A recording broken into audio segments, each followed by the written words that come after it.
जीवन बहुत ही सरल है क्योंकि आपके जीवन में केवल दो ही तरह की चीज़ें होती हैं, या तो सकारात्मक या नकारात्मक।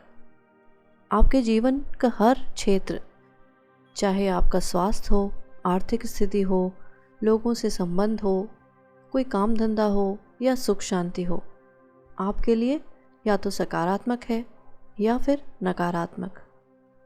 आपके पास पैसा या तो बहुत ज़्यादा है या बहुत कम है। आप या तो पूरी तरह स्वस्थ हैं या अस्वस्थ हैं। आप या तो ज़्यादातर खुश रहते हैं या फिर ज़्यादातर चिड़चिड़े रहते हैं। अगर आपके जीवन में सकारात्मक चीज़ें कम हैं और नकारात्मक चीज़ें ज़्यादा हैं, तो कहीं ना कोई गड़बड़ ज़रूर है और आपको ये बात मालूम भी होती है। जब आप ऐसे लोगों को देखते हैं जो बहुत ही खुश और बेहतरीन जीवन का आनंद लेते हुए दिखाई देते हैं, तो आपके मन में ये विचार ज़रूर आता होगा कि आपने ऐसा क्या किया है, आपको ये जीवन क्यों नहीं मिल रहा है। और आप सही सोचते हैं, वाकई आप मनचाही चीज़ों से भरे बेहतरीन जीवन के हकदार हैं।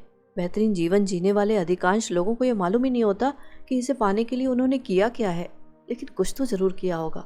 सच तो यह है कि उन्होंने उस शक्ति का इस्तेमाल किया था जिसकी वजह से जीवन में हर अच्छी चीज़ मिलती है। और ये शक्ति मालूम है कहाँ है?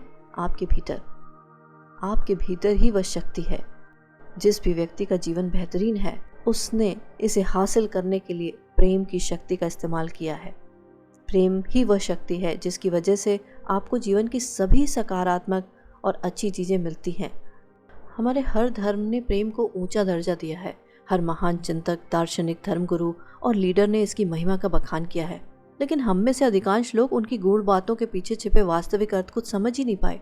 ये बात सच है कि उन्होंने अपने युग के लोगों को ध्यान में रखकर अपना संदेश दिया था, लेकिन वह संदेश अमर है और हर युग के लोगों पर लागू होता है।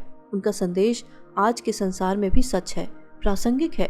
प्रेम सचमुच सबसे बड़ी शक्ति है, क्योंकि जब आप प्रेम से जुड़ते हैं तो आप ब्रह्मांड की महानतम शक्ति से जुड़ते हैं।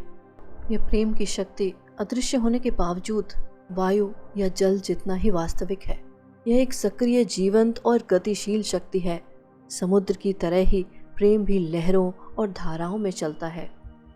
दरअसल संसार के महानतम धर्मगुरुओं ने जिस प्रकार का प्रेम का संदेश दिया है, वह अधिकांश लोगों के प्रेम की परिभाषा से बहुत अलग है। इसका अर्थ केवल अपने परिवार वालों, मित्रों या अपनी प्रिय वस्तुओं से प्रेम करना नहीं है। यह इससे बढ़कर है, क्योंकि प्रेम सिर्फ भावना ही नहीं है। प्रेम तो एक शक्ति है, एक सकारात्मक शक्ति है। प्रेम कमज़ोर, नाजुक या कोमल नहीं होता।